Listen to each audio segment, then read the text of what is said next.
Telescopes के invention के बाद से एस्ट्रोफिजिक्स ने पिछले 20 सालों में जितनी तरक्की की है उतनी तरक्की शायद इसने करीब पिछले 200 सालों में भी नहीं की होगी। इसने हमें हमारे ब्रह्मांड को और भी ज्यादा समझने में सक्षम बनाया और इसकी शुरुआत तब हुई थी जब 24 अप्रैल 1990 में आज तक के सबसे ज्यादा एडवांस स्पेस टेलीस्कोप यानी कि हबल स्पेस टेलीस्कोप को अर्थ से करीब 547 किलोमीटर अबव छोड़ा गया था। इस टेलीस्कोप ने हम इंसानों को वो देखने में मदद की जिसके बारे में हम कभी सिर्फ कल्पना ही करते थे और इसने हमें हमारी कल्पना से भी काफी आगे तक ला खड़ा कर दिया। और सिर्फ इतना ही नहीं, हम इंसानों ने पिछले कुछ ही दशकों में और भी कई ज्यादा टेक्नोलॉजिकल मार्वल्स बनाए जिन्होंने हमें आज एडवांसमेंट के इस लेवल पर ला खड़ा कर दिया है और हमारी मदद की है रात के उस घने अंधेरे में छिपे हुए उन सभी राजों को जानने में। हम इंसानों को पहली बार ईयर 1785 में पता चला था कि गैलेक्सी नाम की कोई चीज भी एग्जिस्ट करती है, जिसे कि हमें सबसे पहले फ्रेंच एस्ट्रोनॉमर चार्ल्स मेसर ने बताया था। और तब से लेके आज तक हम इंसान काफी ज्यादा डेवलप कर चुके हैं और हमारी टेक्नोलॉजी भी उतनी ही ज्यादा डेवलप हो चुकी है और अब हम जानते हैं कि हमारे यूनिवर्स में billions and trillions of galaxies मौजूद है। अभी जिस गैलेक्सी में हमारी अर्थ मौजूद है वो एक स्पाइरल शेप की गैलेक्सी है जिसका नाम है मिल्की वे गैलेक्सी और हमारी गैलेक्सी से सबसे फारदेस्ट गैलेक्सी है GNZ11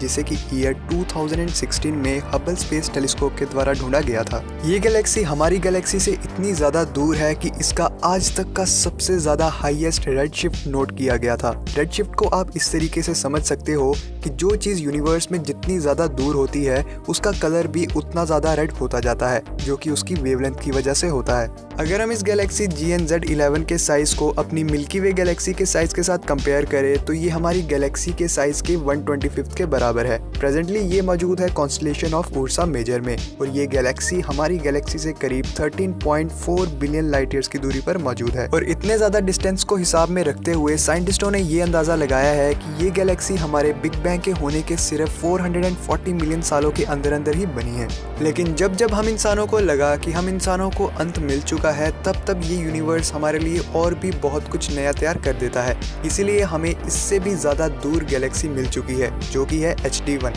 जिसे कि हाल ही में अप्रैल 2022 में ढूंढा गया था। ये गैलेक्सी मौजूद है कॉन्स्टलेशन ऑफ सेक्सटेंस में। ये आज तक का देखा गया सबसे हाईएस्ट रेडशिफ्ट वाला ऑब्जेक्ट है और ये इतना ज्यादा दूर है कि लाइट को भी यहाँ से हम तक पहुँचने में करीब 13.5 बिलियन ईयर्स का समय लग गया और इन्फ्लेशन के चलते प्रेजेंट डे इसका डिस्टेंस हमारी धरती से करीब 33.4 बिलियन लाइट ईयर्स की दूरी पर है। इस गैलेक्सी को हाल ही में अप्रैल 2022 में टोक्यो यूनिवर्सिटी के एस्ट्रोनॉमर्स ने ढूंढा है, जिन्होंने इसकी दूरी को देखते हुए ये हिसाब लगाया है कि ये गैलेक्सी बिग बैंग के करीब 330 मिलियन सालों के बाद बनी होगी। और एस्ट्रोनॉमर्स की गई स्टडी के हिसाब से ये भी पता चला है कि इस गैलेक्सी के सेंटर में एक बहुत ही बड़ा सुपर मैसिव ब्लैक होल मौजूद है जिसका साइज इतना ज्यादा है कि अगर उसके साइज को हम अपने सूरज के साथ कंपैरिजन करें तो उसका मास सूरज से करीब 10 मिलियन टाइम ज्यादा बड़ा है। और अभी भी इस गैलेक्सी के बारे में और भी ऐसी छुपी हुई बातें मौजूद हैं जिसके बारे में पता चलना अभी बाकी है। तो आज से पहले तक इस यूनिवर्स का सबसे ज्यादा ओल्डेस्ट या फिर कह सकते हैं सबसे ज्यादा फारदेस्ट ऑब्जेक्ट GNZ11 ही था। लेकिन एक्सप्लोरर्स की लगातार कोशिशों ने सेक्सटेंट कॉन्स्टलेशन में मौजूद 7 लाख से भी ज्यादा ऑब्जेक्ट में से इस छुपे हुए एक सीक्रेट ऑब्जेक्ट को भी ढूंढकर हमारे सामने ला दिया और एक बार फिर से हम इंसानों का इस यूनिवर्स में फेथ बढ़ा दिया।